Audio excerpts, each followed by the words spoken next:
Hey guys, how are you all doing? This is the MMA breakdown with my recap for UFC Fight Night 47, Bader versus St Preux.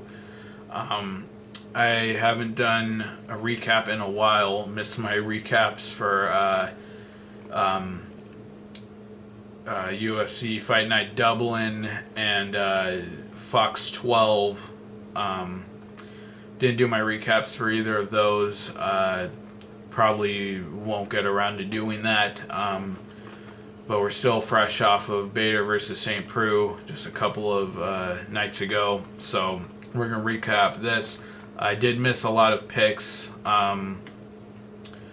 for this event, which I'm always completely honest about. I haven't quite calculated what my picking record for this event was, but it will be in the title. Always 100% honest about that. But yeah, I did miss a lot, but let's run through the card and I'll give you, I'll recap everything and give you my thoughts on what's next for these guys. And this card I wasn't excited for at all. Just to compare it to the Fight Night card coming up, Henderson versus Dos Anjos, I think that's what a good quality free Fight Night card should look like. And this card was about as exciting as I expected it to be, which was not very exciting. The best moment of the night for me was Boch getting a knockout over Brad Tavares, and I was really just waiting for the main event the whole night. Everything else just felt like guys you didn't care about, guys who aren't relevant in the division fighting, and that's the UFC. That's the signature UFC Fight Night event these days. But let's recap the card. So starting off with the Fox Sports 2 preliminary card at bantamweight, Frankie Saenz got a unanimous decision over Nolan Tickman. I only caught this fight at the beginning of the second round, so I didn't see anything that happened in the first round. But Saenz looked pretty good, I think. Really good dirty boxing. Pressed Tickman up against the fence a lot. Threw a lot of elbows. Seemed to stagger Tickman in the second and third rounds. Got a few takedowns in there. Went for a rear naked choke at one point. And Tickman, other than firing back a few times, really couldn't do anything to keep it competitive. So Frankie Saenz, he looked good. I'll look forward to seeing him fight next time. We'll keep an eye on him. I think he looked impressive, but who knows how good he really is. Taking on another newcomer, but looked good. Next up in middleweight, Tom Kong Watson got a decision over Sam Alvey. Tom Watson looked pretty good here, really redeemed himself, I think, from his last couple of performances. Sam Alvey, he came to fight, though. Nearly looked like he was going to finish Watson a couple of times throughout the fight. Had some big flurries, but in between those flurries, just didn't do much of anything. Watson was really chopping down that lead leg of Sam Alvey, and Watson also landed some pretty good punches. Nice performance for Tom Watson, but I don't expect him to really be doing anything significant in the division, especially at middleweight. And Sam Alvey, it was an entertaining fight, probably one of the most entertaining on the whole card. But I don't know. I don't expect much from him either. And next up, women's bantamweight fight, Sarah McMahon getting the decision over Lauren Murphy. A pretty boring fight, just McMahon taking her down and staying in top control, not doing much from there. For as dominant as a wrestler as I think McMahon is, she just can't posture up once she's on top and rain down any ground and pound or anything like that, and doesn't seem to have much of a submission game either. I think she attempted an arm triangle choke at some point, I think in the second round, but wasn't really close with it.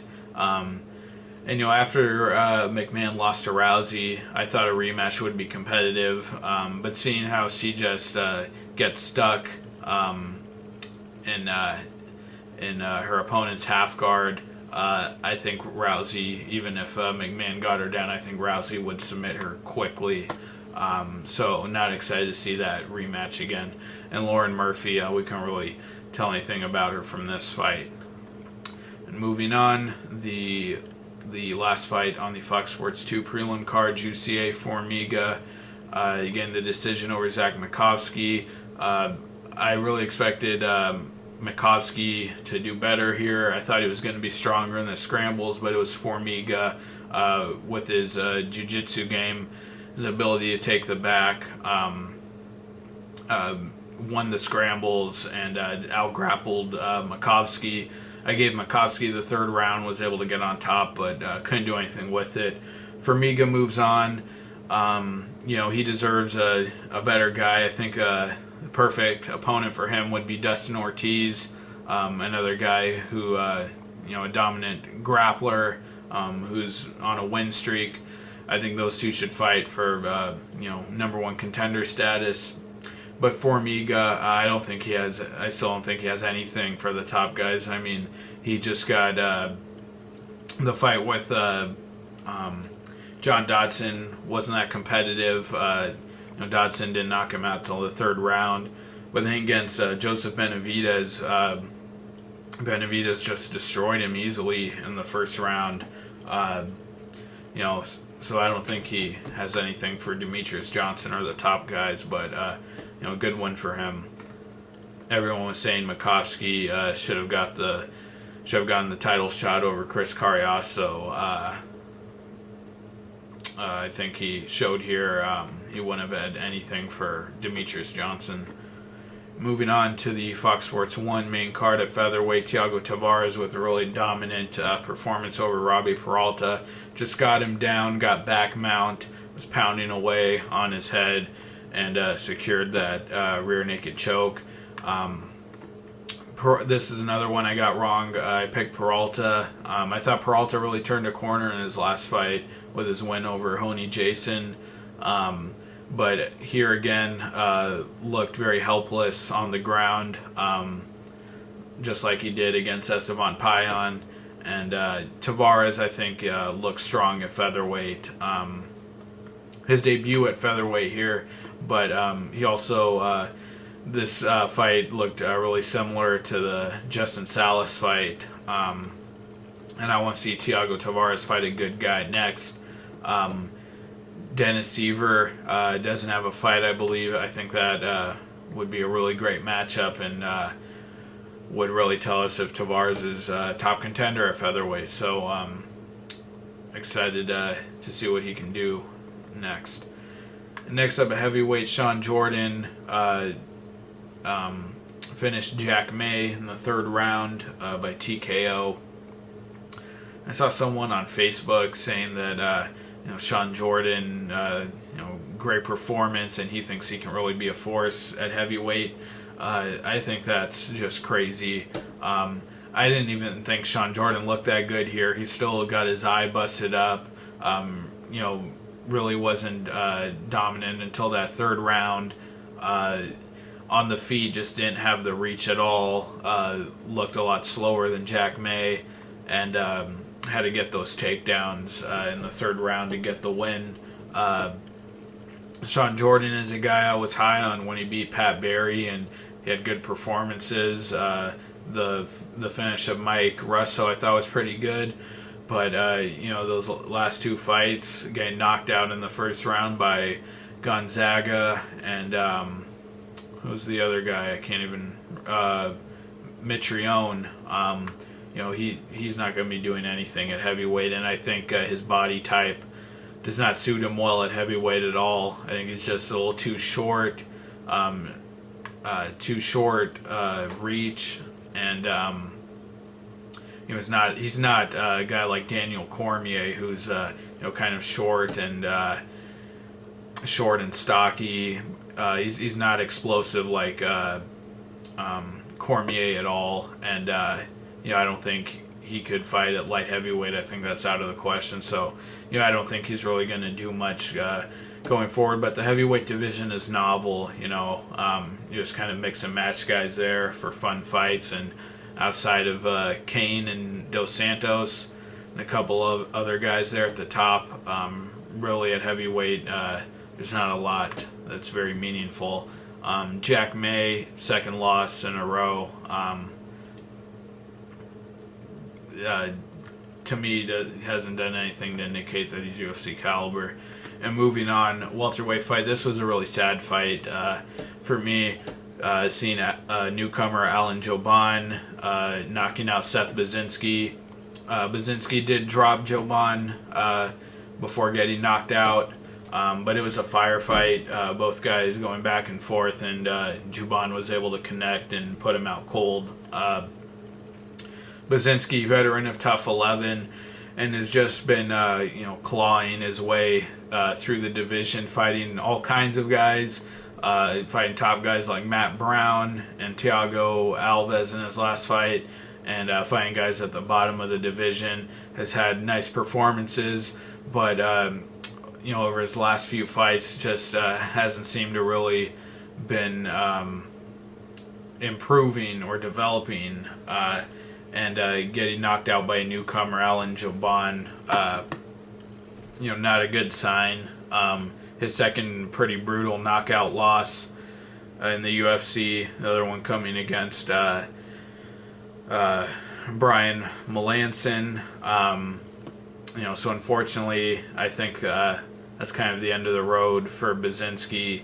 I mean, even if he keeps fighting, I don't think he's really going to be anything more than this kind of lower-level gatekeeper. And Alan Jouban, that's a pretty good win, knocking out Seth Basinski in his debut. So good for him, and we'll see what he can do going forward. And next up, middleweight fight, Tim Boetsch knocking out Brad Tavares in the second round. I thought that was the third round. So that was close to the end of the fight, but guess it was the second round. Really nice moment. Brought back memories of the Yushin Okami fight, where Tim Boetsch came back after being dominated pretty much and knocking him out in the third round. Tavares, too bad for him though. I feel bad for him. I think this was one of his best performances in the UFC. Definitely fighting the best guy he's ever fought. That he was winning. Obviously, in his last fight with Yoel Romero, was getting dominated there, but it looked really good here. Was pressing Boetsch up against the fence, winning the clinch battle, landing some good elbows, looking good on the feet. And Boetsch was not looking good, but got that knockout in the second round. Crowd went crazy. Really beautiful moment. But I mean, I think we're kidding ourselves if we think Boetsch is going to go on a tear here. I mean, he really did not look good at all up to that point. Didn't look good in the Dalloway fight. Got destroyed by Rockhold. Getting up there in age, 35, I believe.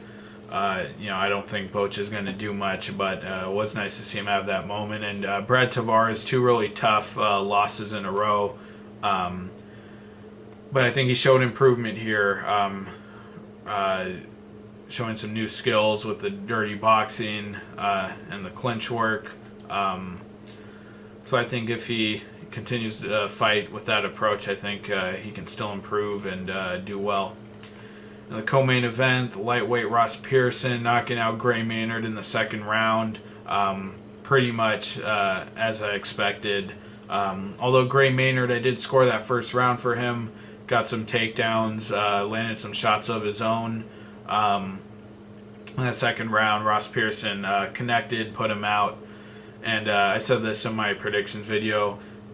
This is just a case of a guy who's taken too many shots, been knocked out too many times. I don't think it's mental for Maynard. I don't think it's his skills diminishing. I think it's just his chin being completely gone.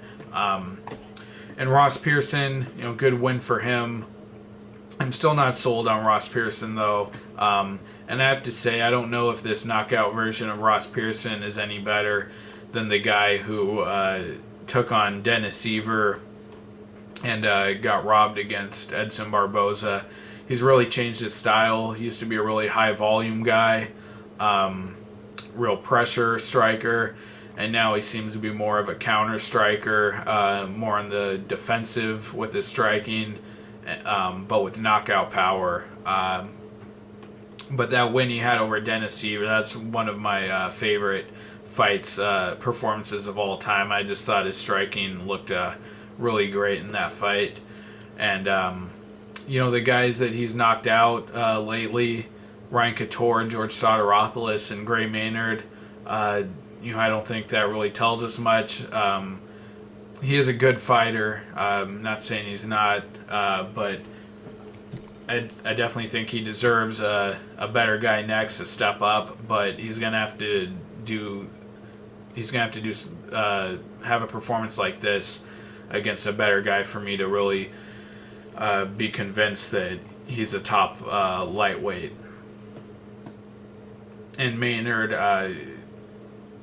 it's time for him to retire. Dana White in the press conference afterwards saying he's a young guy. What are you talking about? Gray Maynard's 35. That's a very old guy in this sport. It's really ugly to see a guy get knocked out like that. 3 fights in a row now. Everyone should be concerned for his health, and I don't think he should continue fighting. And in the main event, Ryan Bader getting the decision over Ovince St Preux. Ovince St Preux, I think, came out of this looking better than Bader, being the young up-and-coming prospect. Really came to fight. Was more dangerous on the feet than I expected. Bader looked uncomfortable striking with him. And on the ground, Bader really didn't do much to hurt St Preux. Never came close to finishing him. On